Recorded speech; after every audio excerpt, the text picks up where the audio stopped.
There is a war being fought in the Middle East that most people do not fully understand. On the surface, it looks like a conflict over land, over politics, over power. Two states, two peoples, two flags planted in a contested corner of the ancient world. But beneath the headlines, beneath the diplomatic statements and the missile trajectories, there is another war. Older, deeper, driven not by armies or alliances, but by theology. A war of prophecy, a war of redemption, a war that for some will not end until the very fabric of the world is remade. To understand what is happening between Iran and Israel today, you must first understand what each side believes is written in the heavens above them. And that journey takes us back, a very long way, long before the Islamic Republic of Iran ever existed, long before the modern state of Israel was founded in 1948. There were two ancient peoples, two ancient traditions, each carrying their own vision of how the world would end. The Jewish people, scattered across the nations of the earth for nearly 2,000 years, held onto a singular hope. That one day, the God of Abraham, of Isaac, of Jacob, would gather them back, would restore them, would establish through them a kingdom of righteousness unlike any the world had ever seen. The prophets spoke of it, Isaiah whispered it, Ezekiel saw it in visions of dry bones rising, of a valley of the dead coming back to life. Zechariah described the nations of the earth turning against Jerusalem in the final days, only to be confronted by divine intervention at the last possible moment. For thousands of years, that hope was a prayer, not a reality. A longing spoken quietly in synagogues from Babylon to Spain to Poland to the edge of the earth. Then, something happened. In 1948, the State of Israel was declared.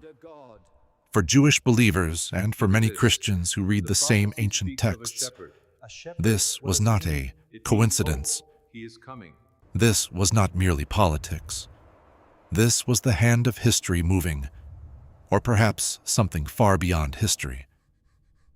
Millions of Christians, particularly those shaped by what scholars call dispensational theology, began to interpret every headline out of the Middle East through a prophetic lens. They saw Israel not merely as a modern nation, but as the fulfillment of a divine promise. They believed the regathering of the Jewish people to their ancestral land was the beginning of a sequence that would culminate in the return of the Messiah, in the Battle of Armageddon, in the final judgment of the nations. The ancient prophecy of Ezekiel, chapters 38 and 39, became particularly significant. Ezekiel described a great coalition of nations, including Persia, rising to invade Israel from the north in the last days. Many scholars, Jewish and Christian alike, have noted with striking interest that Persia is the ancient name for Iran. The ancient script, it seems, named the players before the stage was even built. But while Israel was being reborn in the west, something else was stirring in the east. In Iran, a very different theological current was flowing, deep, ancient, and shaped by centuries of a tradition that most of the Western world knows little about. To understand Iran's war against Israel, you must first understand the soul of Twelver Shia Islam. Shia Islam emerged from one of the most painful moments in Islamic history, the death of Hussein ibn Ali at the Battle of Karbala in the year 680 of the Common Era. Hussein, grandson of the Prophet Muhammad, was killed on the plains of what is today modern Iraq, betrayed and abandoned, surrounded by enemies, dying as a martyr. For Shia Muslims, Karbala was not merely a historical tragedy. It became a theological lens, a prism through which all of history is interpreted. The story of the righteous suffering at the hands of the powerful. The story of injustice that demands divine correction. And at the heart of Twelver Shia theology is a figure who has never truly departed, the 12th Imam. According to the Twelver tradition, the 12th in the line of rightful heirs to the Prophet's legacy, a young boy named Muhammad ibn Hassan entered a state of divine occultation in the 9th century. He did not die. He was hidden, preserved by God, waiting in a realm beyond ordinary sight until the appointed hour arrives for him to return. His name, his title, is the Mahdi, the rightly guided one, the hidden Imam. When the Mahdi returns, according to Shia eschatology, he will fill the earth with justice in the same measure that it has been filled with oppression. He will establish a kingdom of divine order. He will defeat the enemies of God and usher in a new era for all of humanity. But, and this is the detail that changes everything, the Mahdi does not return to a world at peace. He returns to a world in chaos. The tradition holds that the Mahdi's return is preceded by catastrophic conflict, by war, by the defeat of the forces that stand in opposition to divine justice. And in the theology of the Iranian regime, one force, above all others, stands as the primary obstacle to the Mahdi's return: Israel. It is important to understand that this is not a belief shared by all Muslims, not even by all Shia Muslims. Scholars have noted that the intense focus on Israel as a religious enemy is, historically speaking, a relatively recent development within Iranian Shia thought. For most of Islamic history, the conflict with Israel and the question of Palestine were predominantly Sunni concerns. The Palestinian population is overwhelmingly Sunni. The traditional Shia theological center of Najaf in Iraq maintained, for centuries, a stance oriented more toward spiritual development than toward holy war. But in 1979, everything changed. The Islamic Revolution, led by Ayatollah Ruhollah Khomeini, did not simply overthrow the Shah of Iran. It fused Shia theology with a radical political ideology that had been shaped partly by Sunni Islamist movements, particularly the doctrines of the Muslim Brotherhood. Khomeini imported into Shia Islam a militancy that, according to many scholars, was not native to the classical Shia tradition. He declared that the liberation of Jerusalem was a religious obligation. He established Quds Day, an annual day of solidarity against Israel, as a fixture of the Islamic Republic's calendar. He severed Iran's previously warm diplomatic ties with Israel and reoriented the entire machinery of the Iranian state toward what he framed as the cosmic struggle against Zionism. Khomeini portrayed the establishment of Israel not merely as a political injustice, but as a violation of the divine order. He described the Jewish state as a symbol of Western imperialism, embedded in the heart of the Muslim world, a cancerous tumor. In the language of both Khomeini and his successor Khamenei, that required removal. But the word removal was never used in a merely political sense. It was used in a theological one. Under the Islamic Republic, the doctrine crystallized into something remarkable. Senior Iranian clerics, particularly those connected to the Revolutionary Guards, the IRGC, began to articulate a framework in which defeating Israel was not merely a strategic objective, it was a sacred prerequisite. The IRGC, Iran's most powerful military institution, views world events through what scholars call the prism of Mahdism. Its leaders see themselves not simply as soldiers of the Iranian state, but as agents preparing the conditions for the hidden Imam's return. And those conditions, according to their theology, require chaos. They require the removal of the obstacles that delay the Mahdi. They require the defeat of what the regime calls the primary enemy of God in the contemporary world. For these leaders, Israel's Very existence is a theological provocation. A Jewish democracy thriving in the geographic heart of the Muslim Middle East is not simply an inconvenience. It is a symbol of everything their eschatological vision says must be reversed before the end can come.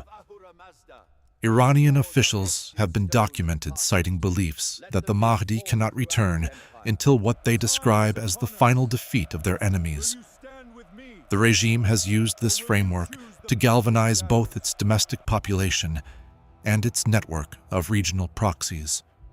The purpose of that proxy network, Hezbollah in Lebanon, the Houthi movement in Yemen, militias in Iraq and Syria, is not merely strategic encirclement. In the theological vision of the regime, these forces are instruments of chaos, catalysts, accelerants for the conditions that must precede the return. Supreme Leader Khamenei has referred to Israel as a cancerous tumor and stated publicly that there would be no Zionist regime within 25 years. He has pledged Iranian support to any group or nation confronting Israel. These are not rhetorical excesses. They are, within the logic of the regime, theological statements of intent. And here is where the layers of this conflict become almost dizzying in their complexity. Because on the other side of this war, the Jewish side, there is also a theological narrative running beneath the surface of the political. Many Jewish scholars and rabbinical authorities within Israel have watched the escalating conflict with Iran and noted with solemn attention its potential alignment with the ancient prophecies of Ezekiel. The coalition described in Ezekiel 38 includes Persia, Gog from the land of Magog, often interpreted as a northern great power, and other surrounding nations. The scenario described is one of a vast alliance attacking Israel in what the biblical text frames as the final confrontation before a divine intervention unlike anything history has seen. Some rabbis in Israel have said openly that the events unfolding around them feel like the opening movements of that ancient description. Not with panic, not with certainty, but with a sober, measured recognition that the pattern, if one believes in the prophetic texts, looks familiar. Christian eschatology, particularly in its evangelical and Protestant expressions, adds yet another layer. The Christian tradition that sees Israel as the prophetic center of the end times interprets every development in the Middle East through the lens of Revelation, Daniel, and Ezekiel. For millions of Christians around the world, the conflict between Iran and Israel is not merely geopolitical theater. It is the stage upon which the final act of human history is being set.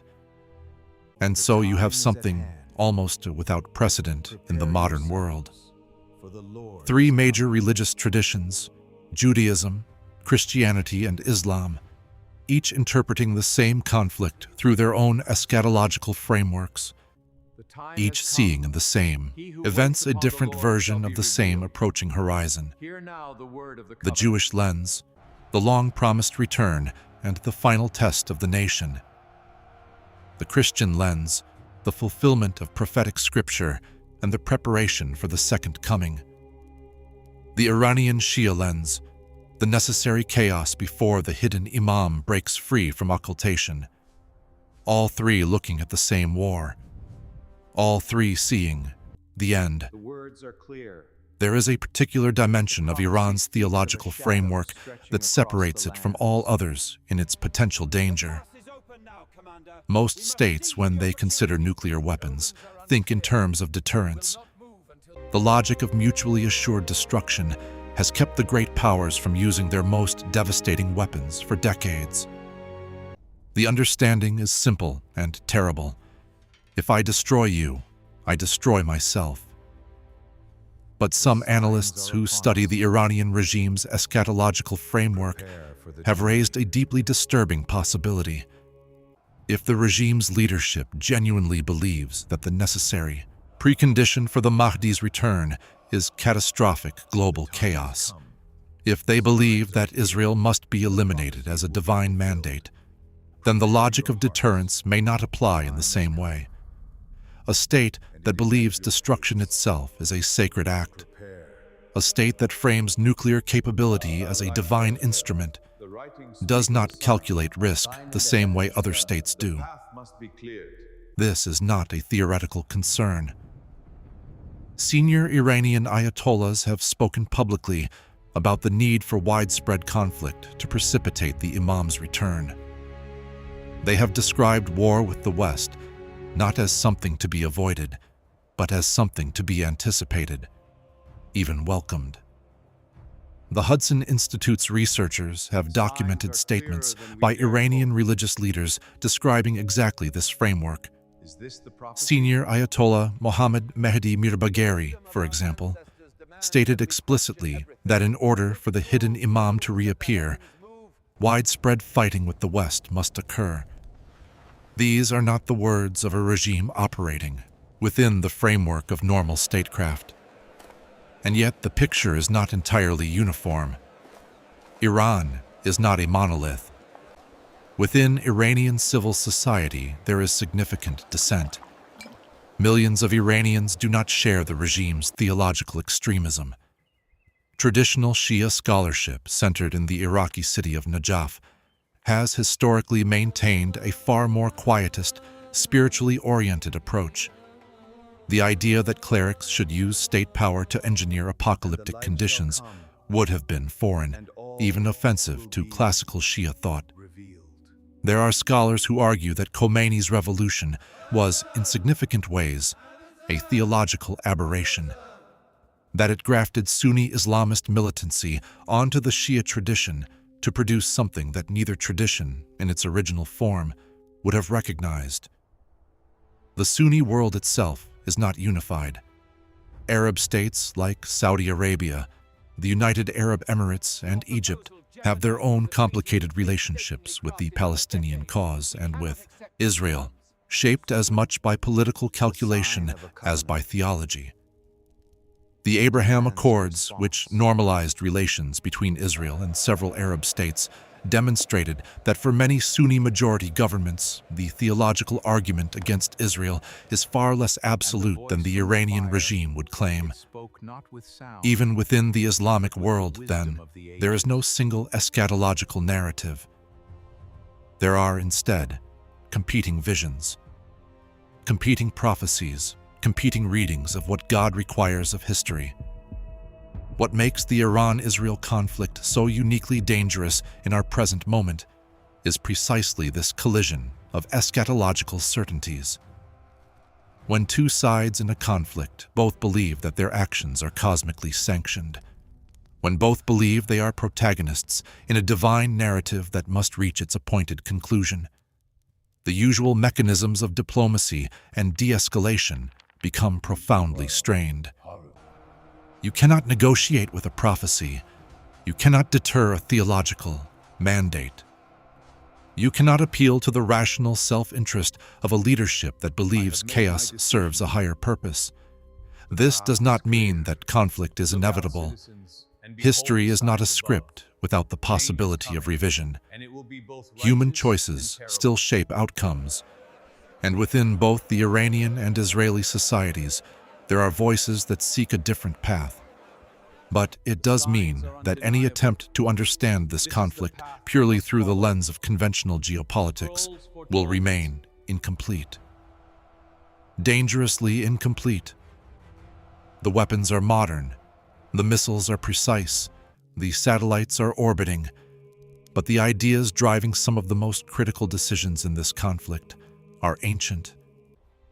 They were written down centuries before the first airplane flew, before the first nuclear reactor was built, before the word geopolitics was ever invented. The land of Israel has been the crossroads of civilization for thousands of years. Empires have marched across it. Armies have bled into its soil. Prophets have walked its hills and written their visions into texts that hundreds of millions of people still read today. It is a land shaped by the weight of meaning, by the accumulated significance of countless generations who believed that this particular geography was where heaven and earth met most closely. And in the 21st century, that ancient weight has not diminished. If anything, it has intensified. The same patterns that the prophets described, a people returned to their land, surrounded by enemies, with the great powers of the earth taking positions around them, are visible now to anyone willing to look without the filters of purely secular analysis. Whether one reads those patterns as confirmation of sacred prophecy, or as the dangerous self-fulfilling logic of competing apocalyptic visions, depends entirely on where one stands. But what cannot be ignored, what the evidence of both history and current events makes unmistakably clear, is this: the war between Iran and Israel is not merely a conflict between two states. It is a collision between two civilizations, two faiths, two eschatologies, each carrying its own vision of how the story of humanity must end. One side believes it is fulfilling a divine covenant. The other believes it is accelerating a divine return. Both are watching the same horizon. Both see something approaching. And whether that approaching thing is what the prophets saw, or whether it is simply the catastrophic momentum of beliefs too long held in the realm of the absolute, the consequences are no less real, no less irreversible.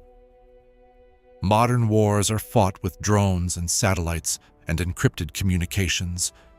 But this war, this particular war, is also being fought in the deep places of the human soul, in the pages of ancient books read by lamplight in seminary halls, in the prayers whispered before battle, in the theological certainties carried across generations. History moves forward, patterns repeat. And if the framework of these ancient visions holds any bearing on what is unfolding now, then what we are watching is not random. It is not accidental. It is not simply the product of modern rivalries and contemporary miscalculations. It is something older, something that has been building for a very long time, moving with a gravity that transcends any single human decision toward something